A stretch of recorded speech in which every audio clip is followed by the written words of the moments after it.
Olá, seja muito bem-vindo ao Universo da Biologia Molecular. Eu sou Eduardo Castan e hoje eu vou ensinar para você como você faz para desenhar primers utilizando uma ferramenta online gratuita que é o Primer 3 Plus. É uma ferramenta muito utilizada, faz muito tempo que ela existe, ela teve uma evolução que é o Plus.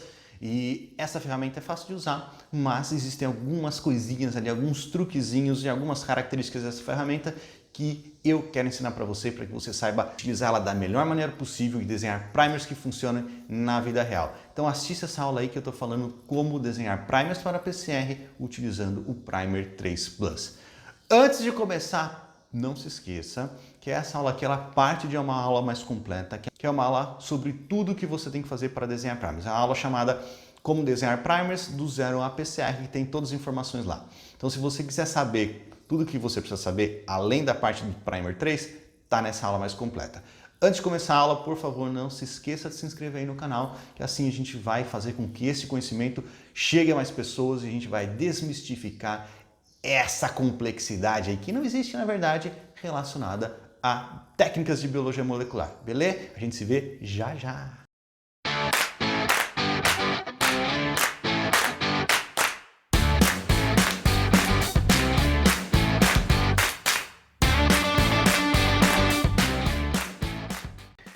Vamos para os nossos links úteis e a gente vai lá para o Primer 3. Primer 3 tem essa cara aqui. Ele tem um monte de coisa, mas ele não é difícil de usar. Se você entender as coisas que eu vou explicar hoje para vocês, vocês vão desenhar primer com maestria. Primeira coisa, task aqui, ó, que a gente tem que selecionar. Nós vamos fazer o genérico, tá? Porque a gente não quer primer para clonagem hoje, a gente não quer primer para sequenciamento, a gente quer para PCR, vamos deixar ele genérico. Porque se a gente troca aqui esse task, ele vai mudar alguns parâmetros que não são podem não ser os mais ideais para PCR. Então, aqui nós vamos fazer aula monstra de primers, é o nome da nossa sequência. E aqui a gente vai simplesmente dar um Ctrl V, colar a sequência que a gente copiou lá em cima.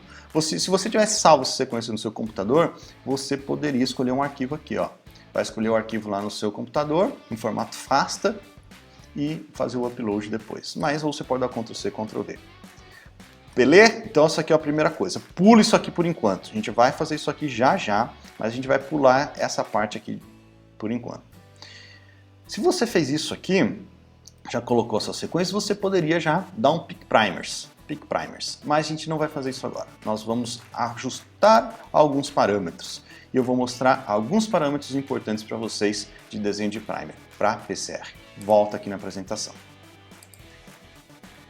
São esses parâmetros aqui que a gente tem que considerar para fazer o desenho de primer.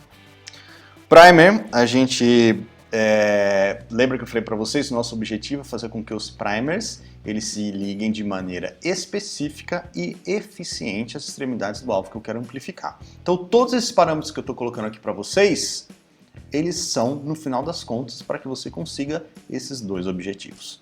Que ele se ligue às extremidades do meu alvo de maneira específica e eficiente. Primeira coisa, tamanho.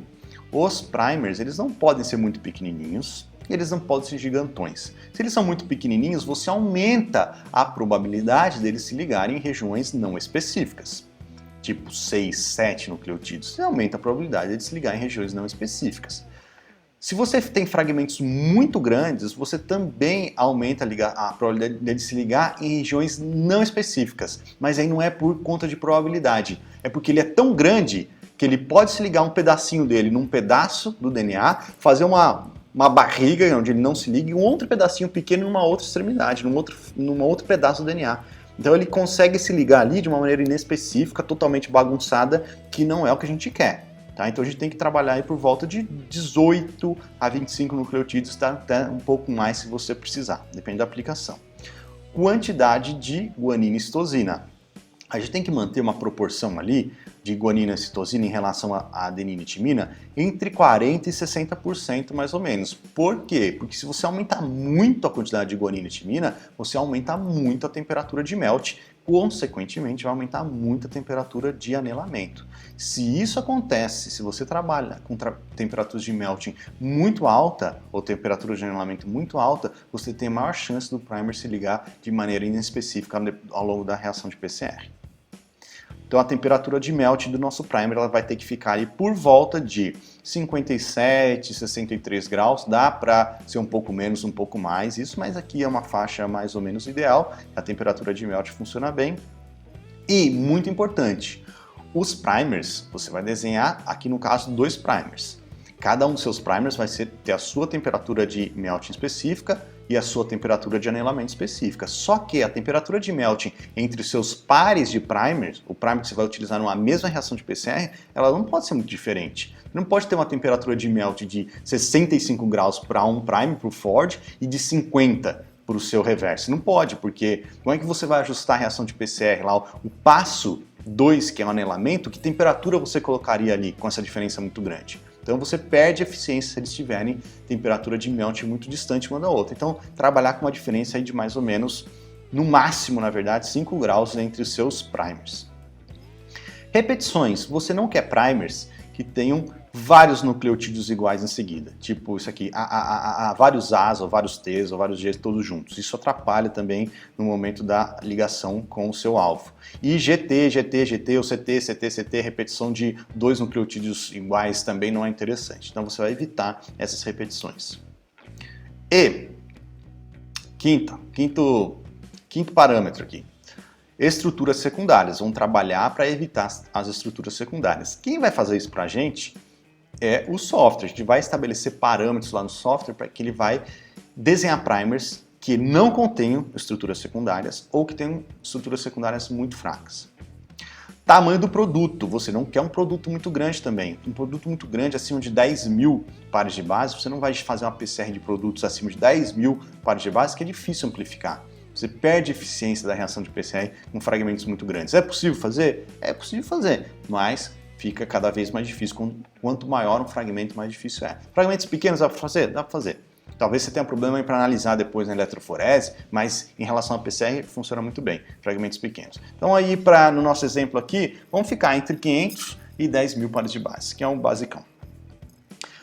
Região do alvo. Tem que tomar cuidado também com o seu alvo, você tem que considerar informações do alvo também nesse processo. Por quê? Porque às vezes você tem um alvo que tem uma região difícil de amplificar, acontece, nem todo fragmento de DNA vai ser amplificado, vai sofrer a PCR com a mesma eficiência. Tem regiões que são mais difíceis mesmo de amplificar, talvez aí por conteúdo de GC, talvez por região repetitiva, não importa, mas importa que tem que tomar cuidado da região que você vai escolher. Mais importante que isso, tem que tomar cuidado se você não tem aquela região que você quer amplificar, ela duplicada, triplicada ou copiada em outras regiões do genoma, porque isso acontece. Por exemplo, os pseudogenes são fragmentos, são genes não funcionais. Então imagine vamos pegar um aqui que tem a beta-actina. A CTB. A beta-actina é um gene que tem vários pseudogenes ao longo do genoma. Então tem o gene funcional que gera a proteína, que é o que vai gerar a proteína de fato lá depois da expressão do gene, mas existem outras regiões com aquela mesma sequência, daquele mesmo gene espalhado ao longo do genoma, que não é funcional, que não gera uma proteína, mas ela está lá presente. Então se você desenha um primer que vai amplificar justamente uma região que é comum ao gene e aos pseudogenes dele, você vai amplificar coisa que não te interessa eventualmente. Então, considerar qual a região que você está amplificando, e isso depende de caso a caso. Você vai ter que estudar o seu alvo, você vai ter que estudar o seu fragmento aí que você quer amplificar para você ter essas informações e evitar essas regiões repetitivas ao longo do genoma. E depois você tem que considerar também as modificações, os tipos de purificação que você vai fazer do primer. As modificações, eu vou falar lá na frente. No caso da PCR aqui a gente vai trabalhar com pouca modificação, basicamente nenhuma. Mas você pode adicionar no seu primer um fluoróforo, por exemplo. Se você precisar detectar esse primer, ou pode ser uma sonda, se você precisar detectar esse primer de alguma maneira, por alguma situação, você pode adicionar um fluoróforo, ou você pode adicionar uma biotina, que vai se ligar uma streptavidina em um processo de purificação, modificações que você pode fazer, as companhias permitem que você faça isso, elas elas disponibilizam esse tipo de serviço. Aqui no caso hoje a gente não vai fazer nenhuma modificação. A gente vai só comentar sobre primer degenerado, ou primers que eles têm mais de uma sequência. Daqui a pouco eu falo sobre isso, a gente não precisa olhar agora. E depois as purificações, como você purifica, ou como a companhia, o seu fornecedor, vai purificar o seu primer depois que ele for sintetizado. A gente vai falar disso também. Então, considera esses 8 aspectos aí, a gente vai jogar isso lá no nosso software agora. Vamos voltar aqui então para o Primer 3. O que a gente fez até agora foi jogar a nossa sequência aqui e nada mais. Tá? Colocou o nome da nossa sequência, que é a aula monstro de primers, e aqui nós vamos fazer os ajustes gerais. Primeiro, o tamanho do seu produto. Qual é o tamanho do seu fragmento que você quer gerar? Qual que é o tamanho do produto da PCR? Então aqui ele deixou várias opções. Ó. Os produtos disponíveis aqui no default do Primer 3 fragmentos de 501 pares de base a 600. Então se você quiser fragmentos de 501 a 600, você coloca 501-600 espaço. Aí você coloca a outra possibilidade de 601 a 700, espaço 401 a 500, em todas as possibilidades. O que a gente vai fazer aqui então, ó, paga tudo. Pode deixar o default se você quiser, mas só que para vocês verem, a gente vai querer de 500 a 10.000. A gente colocou lá no... é o máximo que a gente quer. Se você quiser trabalhar com fragmentos menores, é recomendado, tá? 1.000, 2.000, vamos deixar aqui 10.000 para a gente desenhar hoje. Depois a gente vai estabelecer qual que é o tamanho do nosso primer, qual que é o mínimo que a gente aceita ter, então o mínimo de 18, qual é o máximo que a gente aceita ter, 27, vamos passar para 25 aqui? Se você, software, Primer 3, queridão, conseguir fazer um de 20, melhor, é isso que a gente está falando para ele. Qual que é a TM, a temperatura de melt dos nossos primers? Vamos trabalhar aqui, no nosso caso, entre 57 e 63. O que eu tinha colocado aqui na aula? Eu tinha colocado... Cadê? 57 a 63. Beleza, tá igual. Então vamos voltar aqui. 57 a 63. Queridão, se você conseguir 60, melhor, tá? Aí ele pergunta aqui qual que é a diferença máxima de TM entre os primers. Aqui tá 100 graus. Não, 100 graus não. Vou deixar só 5. 5 graus. Não quero primers muito diferentes um do outro, senão não consigo fazer PCR depois. Quantidade de GC. A gente falou que ia trabalhar entre 40 e 60. Não quero muito mais que isso, não. Se eu achar 50, melhor. Agora, presta atenção, porque isso aqui são condições da reação de PCR. Esses primeiros são as condições de desenho do primer. Aqui embaixo são as condições de PCR que a gente vai fazer lá na frente. E a gente vai informar isso aqui para o software. Por quê? Porque as condições de PCR, basicamente, a concentração de sal, entre outras coisas, a concentração de sal que você tem na sua reação, ela também vai influenciar na TM dos seus primers.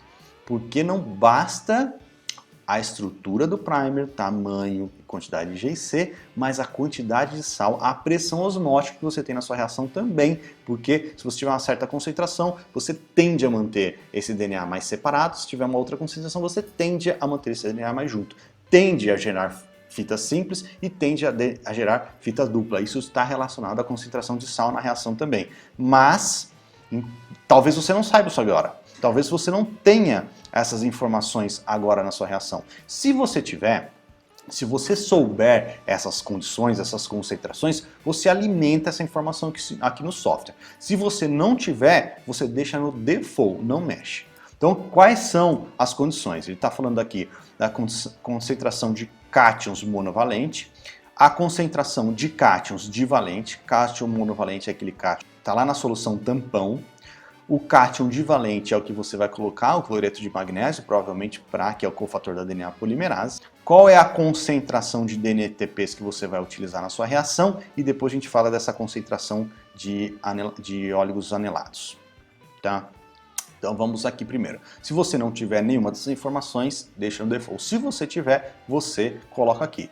Ah, e como que eu sei isso aqui? Onde que eu vou encontrar? Você pode pegar o seu Master Mix, o Master Mix que você comprou, ou o Master Mix que você pretende comprar, ou a solução tampão que você pretende comprar, utilizar, ou seja, a enzima que você pretende comprar, olhe o protocolo, olhe o datasheet desse Master Mix ou dessa solução tampão da sua enzima e lá vai ter essa informação. Eu peguei um protocolo aqui na internet, um protocolo aleatório de DNA polimerase. Peguei dois para vocês darem uma olhada. Então aqui, ó, concentração de íons de cátions monovalentes e concentração de cátions divalentes. Então vamos dar uma olhada aqui nesse protocolo. Se você quiser essas informações, você pode buscar aí no protocolo, no datasheet do seu fornecedor, tá bom? Então aqui a gente pode ver que nós temos, vamos começar com cloreto de magnésio no kit, né? Nesse kit aqui de DNA polimerase, vem cloreto de magnésio a 25 milimolar. 25 milimolar lá na reação, você pode colocar diferentes quantidades, entre 1 a 4 milimolar. E aí você vai escolher o quanto vai colocar aqui de acordo com essa tabelinha. O que importa é isso, que vai ficar aí numa faixa entre 1 e 4 milimolar. Se a gente olhar aqui então para cátions divalentes, tá 1,5 milimolar.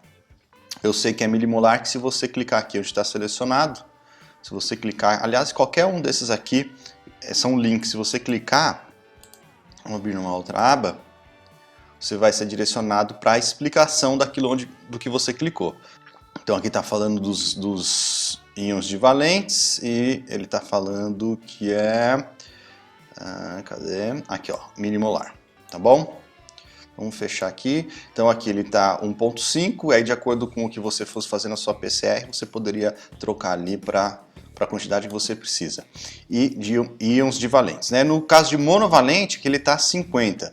Vamos ver quanto que ele tinha, quanto que ele tinha aqui, ó. Então a gente vem aqui no Master Mix, no Buffer. Se você olhar aqui no tampão, ele tem uma quantidade de 500 milimolar de KCl, que é o íon monovalente. 500, tá? Só que esse Master Mix aqui, ou esse mix, ou o tampão pelo menos, ele tá 10 vezes. Quando você colocar ele na reação, ele vai ficar uma vez só. Então ele vai passar de 500 milimolar para 50 milimolar. Essa vai ser a concentração final dele aqui. E aí aqui já tá 50. Então aquele tal defaultzão é o que se utiliza geralmente aí nas reações, tá? Então é por isso que eu falei também que vocês não precisam mexer muito. E aí a concentração dos DNTPs, aqui está 0,6, vamos dar uma olhada aqui. DNTP, você vai colocar 0,2 de cada um. Aí você pode trocar lá se quiser. Bom, e por último nós temos esse daqui, ó, que é a concentração dos óligos anelados. Então aqui não é a concentração de óligos que você vai utilizar na sua reação, não é a concentração do primer que você vai utilizar na sua reação, é a concentração dos óligos anelados. Então a minha recomendação para você nesse momento é deixar como default, certo? Então aqui voltando, colocamos a sequência, aqui só isso, ajustamos alguns parâmetros de temperatura, tamanho do primer, etc. E agora, feito isso, Pick Primers. E aqui está o seu resultado. Então aqui para o seu primeiro set de primers, o seu conjunto, o primeiro par de primers, para a aula monstra de primers, nós temos em roxinho aqui, azul, o primer left, ou o primer forward, e o primer right, ou o reverse. Então aqui é a sequência que ele disponibilizou, de acordo com todos aqueles parâmetros que a gente pré-estabeleceu, ele chegou à conclusão que essa sequência aqui e essa sequência aqui eram as duas melhores. Vamos dar uma olhada aqui um pouco mais sobre eles.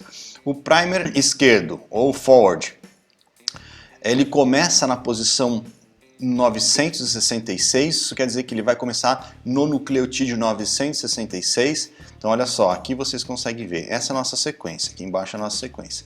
Esse nucleotídeo é o nucleotídeo número 1, aqui é o nucleotídeo número 51, aqui o 101, assim por diante. E aqui nós temos, ó, esse é o 151, se você for contando, você vai chegar nesse daqui, que é o 966. Então ele começa no 966. No total, ele tem 20 nucleotídeos. Então aqui nós estamos vendo 20 nucleotídeos e ele tem uma TM de 60 graus, temperatura de mel 60 graus. Sua constituição, 55% é de GC. N, o que é esse N aqui? É qualquer estrutura secundária que ele possa formar. Então ele não forma estrutura secundária com ele mesmo ou com outros primers, ele não forma estrutura secundária.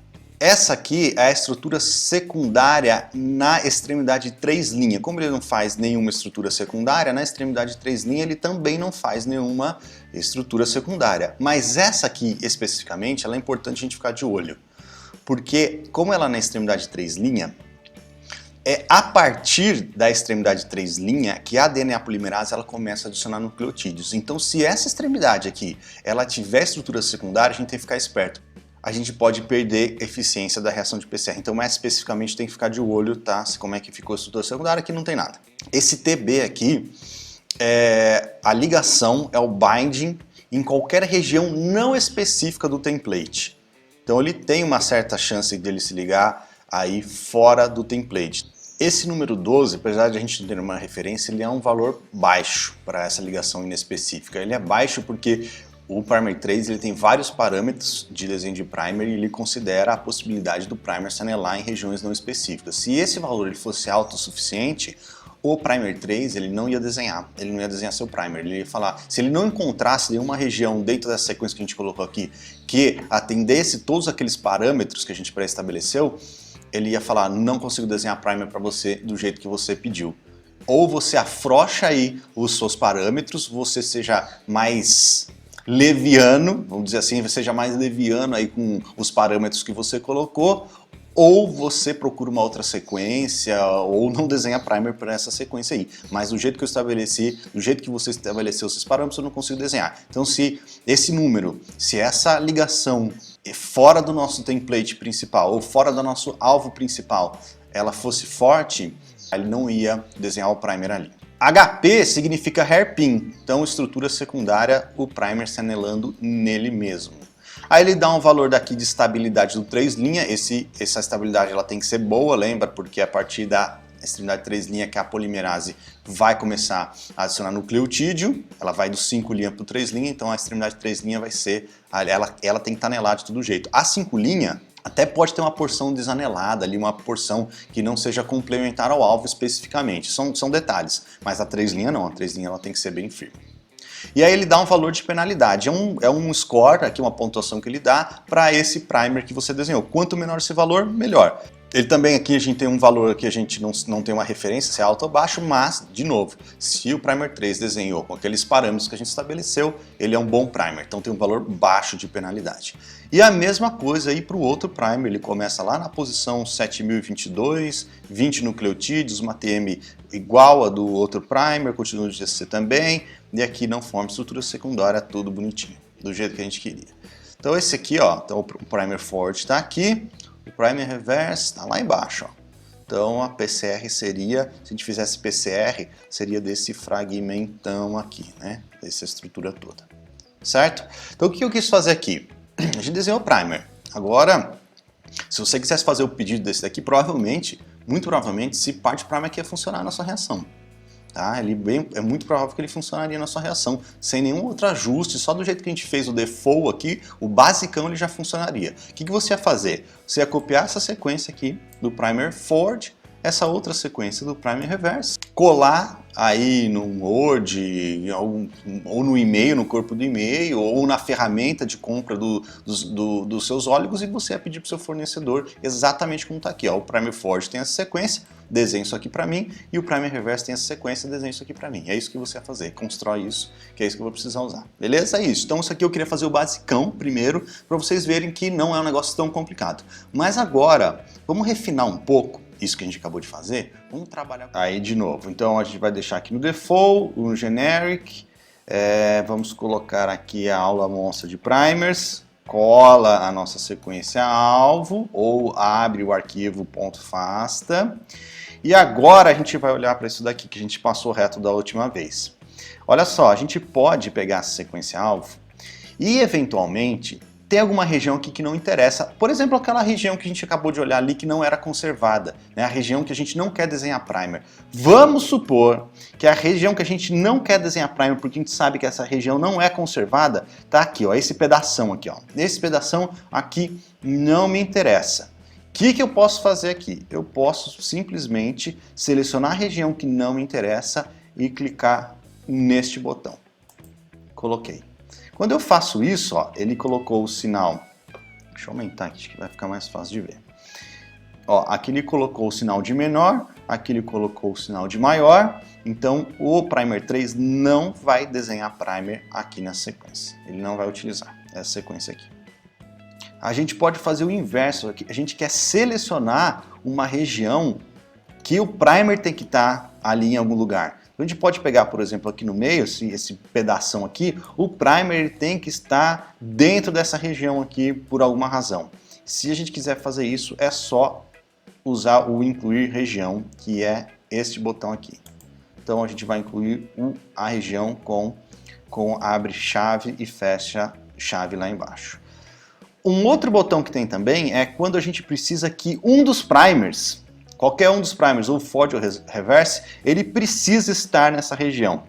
Então a gente, quando seleciona um fragmento e aperta este botão aqui de colchetes, a gente está falando o que para o primer 3? Isso aqui a gente selecionou. A gente está falando o seguinte, ó, primer 3, o meu primer forward ou o meu primer reverse, ele tem que estar dentro dessa região. O outro primer pode estar em qualquer outro lugar, mas o forward ou o reverse tem que estar aqui dentro. E essa última opção aqui é quando você precisa determinar com mais especificidade onde vai ficar o primer forward ou onde vai ficar o primer reverse. Aí você vai colocar uma recomendação entre o sinal de maior e menor e falar onde o primer forward deve começar ou onde o primer reverse deve começar. Então, informações um pouco mais específicas. Lembrando, se você tiver dúvida em qualquer um desses aqui, ou coloca o mouse em cima que ele dá um resumo do que é, ou clica nele, porque isso aqui é um link e ele vai te jogar numa explicação mais detalhada. Certo? Então é isso aí. Vamos apagar isso aqui que eu fiz. Pegar a sequência aqui de novo. Vou jogar aqui de novo, porque eu não quero delimitar nada nesse momento. General Settings, a gente vai deixar do jeito que a gente fez da outra vez. Vamos criar aqui um fragmento. Ai, eu apertei aqui sem querer, deixa eu voltar. A gente vai criar um fragmento de 500 a 1000 ou 10.000, né? Nesse caso aqui ficou 10.000, isso. Aí o tamanho mínimo 18, ótimo 20, o máximo vamos trocar aqui para 25, ATM 57, 663, tá certo. Quantidade de GIC, vamos trocar aqui para 40%, 50% e 60%. É isso aí. Concentração que a gente não vai mexer, a gente não sabe que kit a gente vai usar ainda, qual DNA polimerase, não sabe nada disso. Essa aqui é uma biblioteca de regiões repetitivas, onde o primer ele pode se anelar inespecificamente. Então você pode carregar essa informação, vamos carregar a informação de humano, e que a gente sabe, o algoritmo sabe, ele tem esse banco de dados, ele vai falar que não pode anelar essas regiões repetitivas ou onde a gente sabe que os primers não se anelam de maneira adequada. Então, no caso que a gente tem a informação de humano, outros organismos também, então a gente vai colocar de humano aqui. Sabe o que dá para fazer aqui também? Depois que você estabeleceu esses parâmetros e você vai querer provavelmente usar sempre os parâmetros muito parecidos para suas PCRs, para suas reações, você pode salvar essa configuração. Se você salvar, você vem aqui em Save Settings, ele vai baixar um arquivo, eu acho que é .txt, isso ali é .txt, e se para você não ter que configurar o Primer 3 toda vez que você for fazer um desenho de primer, você pode depois carregar esses ajustes que você fez, carregando esse arquivo .txt. Então dá para salvar também. E agora a gente vai aqui para os ajustes avançados. Ó, tem bastante coisa, mas não é difícil. Tem bastante coisa aqui, mas não é... vai ficar dentro daquilo que eu expliquei para vocês até agora, lá na teoria. Então vamos lá, são outros ajustes mais avançados que se você não quiser mexer, provavelmente vai funcionar. Na verdade, é que esses ajustes eles já vêm num padrão que funciona para a grande maioria das vezes, para a maioria dos casos. Mas se você tiver um caso específico, uma região específica, uma situação específica, aí você pode vir aqui e ajustar de acordo com a sua necessidade. Vamos dar uma olhada aqui, ó. Quantidade máxima de poli alguma coisa, então repetições de nucleotídeo. Então o primer, aqui o default dele, no Primer 3, ele está falando que pode ter até 5 repetições iguais, ele aceita. Tipo, A, ele aceita. Se tiver 6, aí ele não aceita mais. Então, se você quiser ser um pouco mais rigoroso, troca para 4 aqui, se você quiser. Mas o 5 ele funciona bem. Quantidade máxima de Ns. Eu não falei o que é N ainda, né?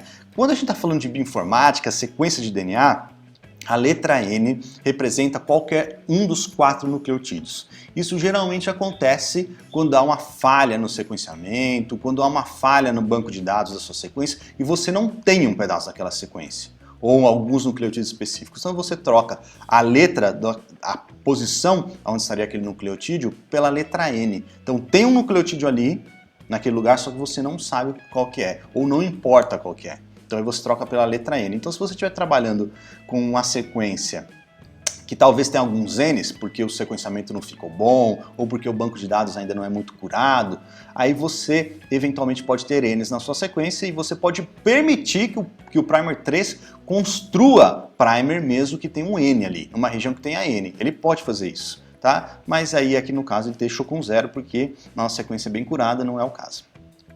Esse negocinho aqui, ó, CG-clamp, o que é isso?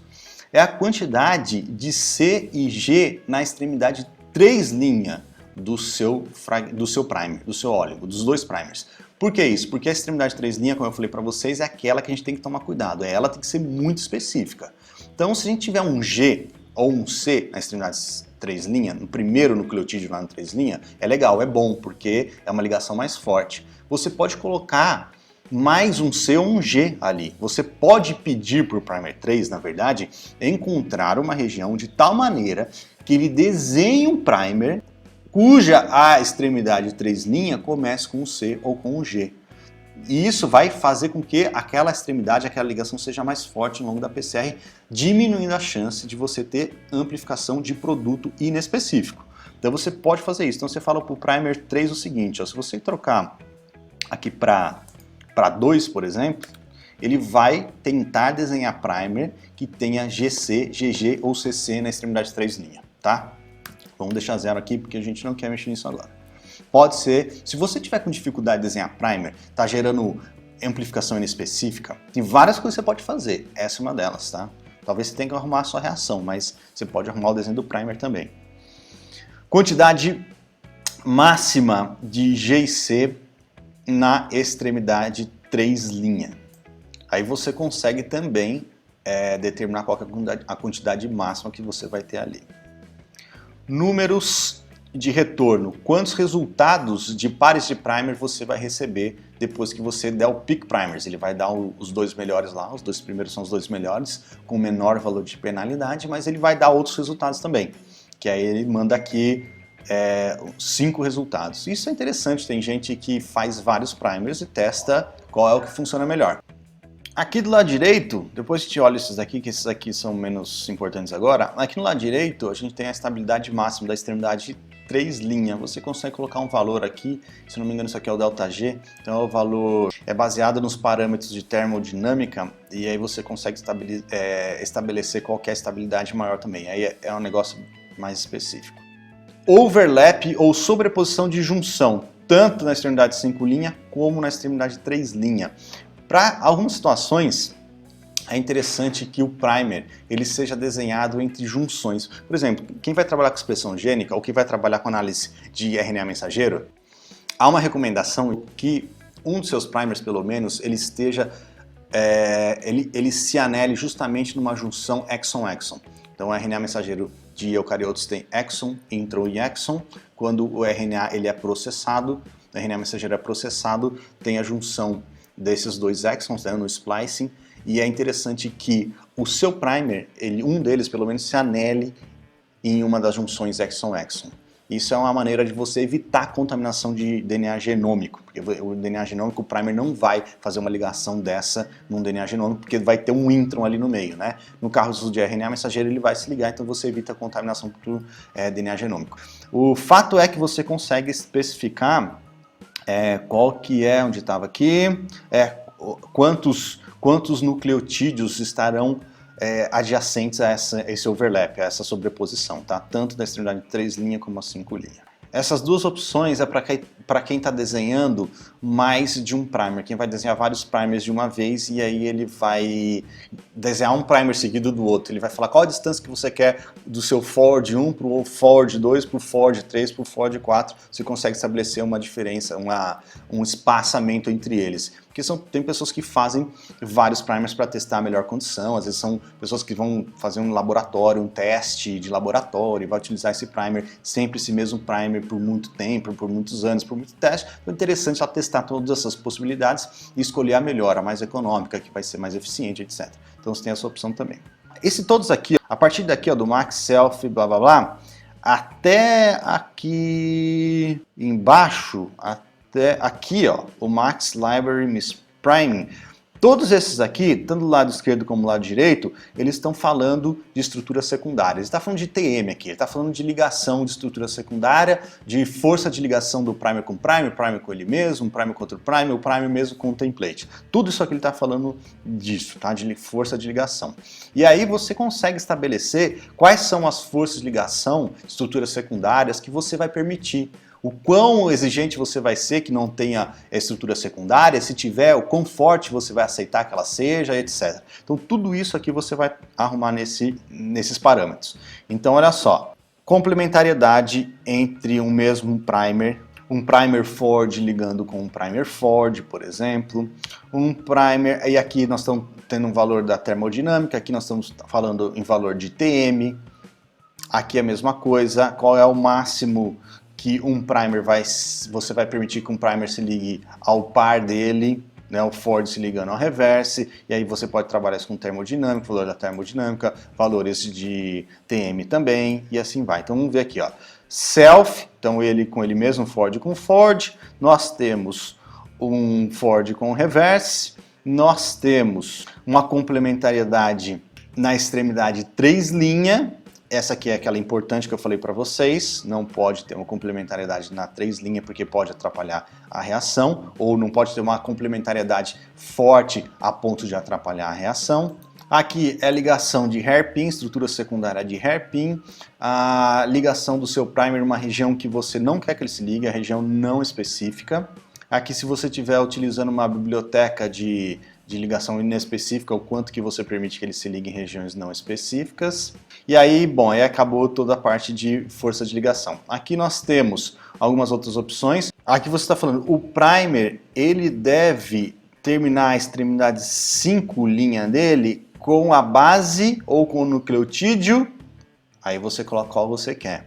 O C, um G, um A ou um T. Você está falando que a extremidade 5 linha do seu primer tem que terminar num nucleotídeo X, e você determina qual o nucleotídeo que você quer. Mesma coisa aqui para o 3 linha, para a extremidade 3 linha, e aqui para interno, tá vendo? Para quem trabalha com sonda, que não é o que a gente está fazendo agora. A gente está trabalhando só com primer Ford e reverse. Qual é o acrônimo que você usa para o primer left? Então é o Ford, o right é o reverse, e aqui é o separador do nome do primer. E aí, então, a gente dá uma mexida boa aqui nos ajustes avançados. E aqui ele está falando qual os parâmetros de termodinâmica que você vai utilizar. Ele tem duas opções aqui. São 2 estudos sobre termodinâmica diferentes. E você pode selecionar quais os parâmetros que você vai utilizar. Eu vejo mais esse da Santa Lucia, que eu não sei se é um homem ou uma mulher. Eu vejo mais esse Santa Lucia aqui do que o outro. E a correção de sal, a mesma coisa. Lembra que quando a gente está falando de termodinâmica, se vocês olharem a fórmula da termodinâmica, ele considera a informação do sal, da concentração de sal também na reação, e isso é importante, né, para manter as fitas separadas por conta da pressão osmótica. E ele considera também essa informação na fórmula da termodinâmica, então aqui ele tem a correção de sal na fórmula também. Muito bem, então vamos lá. Então essa TM a gente já mexeu lá nos outros parâmetros lá atrás, né? E aqui é para quem está fazendo sequenciamento, não é o nosso caso agora. Então a TM a gente já mexeu lá atrás, esses ajustes avançados a gente mexeu agora, e aqui a informação de óleo interno não interessa, porque é para sonda, a gente não está trabalhando com sonda, e aqui os valores de penalidade, ou o peso da penalidade. Eu não falei para vocês que todo primer, a gente viu lá quando a gente desenha um primer, ele vai dar um resultado, ele vai ter um monte de informação e no final o valor de penalidade, um valor quanto menor melhor, e você pode trabalhar nesses valores de penalidade. Olha só, alguns exemplos aqui, a gente não vai olhar tudo não. Mas se você tiver um primer, vamos supor que é TM, seja um parâmetro muito importante no seu caso. Por alguma razão, mais do que o geral, mais do que os parâmetros convencionais de PCR, de desenho de primer, a ATM para você ela é muito específica. Você pode dar um peso diferente para a ATM. Você vai falar o seguinte, primer 3, a ATM tem que estar dentro dessa faixa. Se ela estiver um pouco fora dessa faixa, isso é importante para mim. Então dê um valor de penalidade maior para o meu primer que sair desses parâmetros pré-estabelecidos aqui. Então você consegue dar um valor de penalidade para TM. Ou para qualquer outra coisa aqui, tamanho, quantidade de GIC, tá? Para tudo. E é isso aí, esses são os principais, é isso que a gente tinha que mexer agora. Se a gente voltar aqui no main ideal Pick Primers, nós vamos receber aí esses resultados, é isso aqui que eu estou mostrando para vocês. Então o primer 1, primer left ou primer forward, o primer 2, primer right ou reverse, a sequência deles é isso aqui que a gente vai pedir, isso que é essa sequência que a gente vai utilizar para comprar lá na frente depois. Fechou? Então desenhamos o primer, é assim que a gente desenha primer, e é isso que você consegue mudar. Vamos só fazer um negócio aqui, deixa eu voltar. Ah, não, deixa eu mostrar uma coisa antes.